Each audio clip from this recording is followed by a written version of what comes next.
നമസ്കാരം മലയാളി വാർത്തയിലേക്ക് സ്വാഗതം. ഗാസയിൽ റഫയ്ക്ക് നേരെ കരയാക്രമണ മുന്നൊരുക്കം ശക്തമാക്കിയിരിക്കുകയാണ് ഇസ്രയേൽ. ക്രൂരതയുടെയും വംശഹത്യയുടെയും 200 നാളുകൾ പിന്നിട്ട ഗാസയിൽ സിവിലിയൻ സുരക്ഷ ഉറപ്പാക്കാതെ റഫ ആക്രമണം പാടില്ലെന്ന നിലപാടിൽ മാറ്റമില്ലെന്ന് അമേരിക്കയും അറിയിച്ചു. 34,000-ലേറെ പേരെ കൊന്നു തള്ളിയ ഇസ്രയേൽ ക്രൂരത ഇനി ലക്ഷങ്ങൾ തിങ്ങിപ്പാർക്കുന്ന ഗാസയിലെ റഫയിലേക്കാണ് നീങ്ങുന്നത്. സൈന്യം കരയാക്രമണത്തിന്റെ മുന്നൊരുക്കങ്ങൾ ഊർജിതമാക്കി കഴിഞ്ഞു. ഇതിന്റെ ഭാഗമായി ഖാൻ യൂനീസിൽ ആളുകളെ താമസിപ്പിക്കാനായി സൈന്യം ടെന്റുകൾ പണിയുന്നതിന്റെ ദൃശ്യങ്ങളും പുറത്തുവന്നു.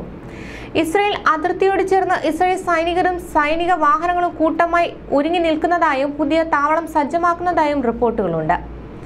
2 താവളങ്ങളായി 800-ലേറെ സൈനിക വാഹനങ്ങൾ സജ്ജമായതായി അൽ ജസീറ റിപ്പോർട്ട് ചെയ്തു. സിവിലിയൻ സുരക്ഷ ഉറപ്പാക്കാതെ ആക്രമണം പാടില്ലെന്ന US, യൂറോപ്യൻ അഭ്യർത്ഥനകൾ തള്ളിയാണ് ഇസ്രയേലിന്റെ ഈ നീക്കം. റഫ ആക്രമണത്തിന് തങ്ങളുടേതായ പദ്ധതിയൊന്നും ഇസ്രയേൽ കൈമാറിയിട്ടില്ലെന്ന് പെന്റഗൺ അറിയിച്ചു.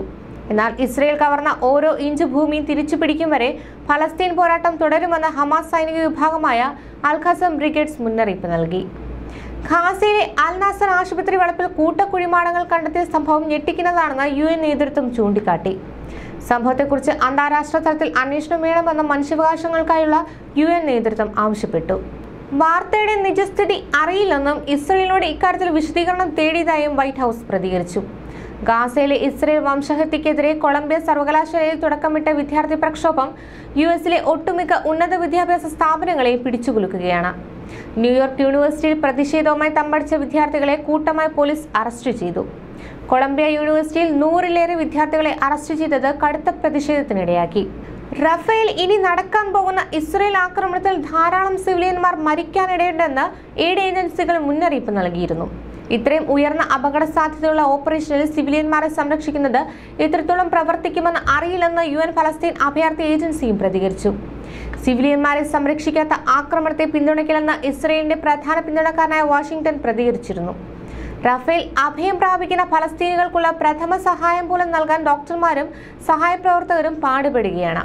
റഫേലിലെ ഫലസ്തീൻ പൗരന്മാർക്ക് സംരക്ഷണം ആവശ്യമാണെന്നും എന്നാൽ നിർബന്ധിത കൂട്ടക്കുടിയൊഴിപ്പിക്കൽ ഉണ്ടാകരുതെന്നും ഐക്യരാഷ്ട്രസഭ പറഞ്ഞിരുന്നു. റഫേലിലെ ആക്രമണം കാരണം സഹായ വിതരണം നടക്കാതിരുന്ന സഹായത്തിൽ കപ്പൽ മാർഗം ഭക്ഷണം എത്തിക്കാനുള്ള നീക്കം വിജയം കണ്ടു തുടങ്ങിയതിനിടെയാണ് അഭയാർത്ഥികൾ തിങ്ങിപ്പാർക്കുന്ന ഗാസയിലെ റഫ നഗരത്തിലേക്ക് കരയാക്രമണം നടത്താൻ ബെഞ്ചമിൻ നെതന്യാഹു അനുമതി നൽകിയത്. റഫേൽ ഉണ്ടാകുന്ന ഓരോ ആക്രമണങ്ങളും കടുത്ത മാനസിക പ്രതിസന്ധിയും സാധാരണക്കാരുടെ ജീവഹാനിക്കും കാരണമാകുമെന്ന് അന്താരാഷ്ട്ര സംഘടനകൾ നേരത്തെ മുന്നറിയിപ്പ് നൽകിയിരുന്നു. എന്നാൽ ഇതിനെല്ലാം മറികടന്നാണ് ഇസ്രയേലിന്റെ നടപടി. ഗാസയിൽ ഇസ്രയേൽ നടത്തുന്ന വംശഹത്യ 200 ദിവസം തികയുകയാണ്. 2023 ഒക്ടോബർ 7 ഹമാസ് നടത്തിയ ആക്രമണത്തോടെ തീവ്രമായ യുദ്ധത്തിൽ ഒട്ടനവധി കുട്ടികളും സ്ത്രീകളുമാണ് ഗാസയിൽ കൊല്ലപ്പെട്ടത്. ഈ സാഹചര്യത്തിൽ യുദ്ധത്തിന്റെ വ്യാപ്തി കാണിക്കുന്ന കണക്കുകൾ ഗാസയിലെ ഫലസ്തീൻ ഗവൺമെന്റ് മാധ്യമ ഓഫീസ് പുറത്തുവിടുകയും ചെയ്തു. മിഡിൽ ഈസ്റ്റ് ഐ അടക്കമുള്ള മാധ്യമങ്ങൾ ഈ വിവരം റിപ്പോർട്ട് ചെയ്തിട്ടുണ്ട്. ന്യൂസ് ഡെസ്ക് മലയാളി വാർത്ത.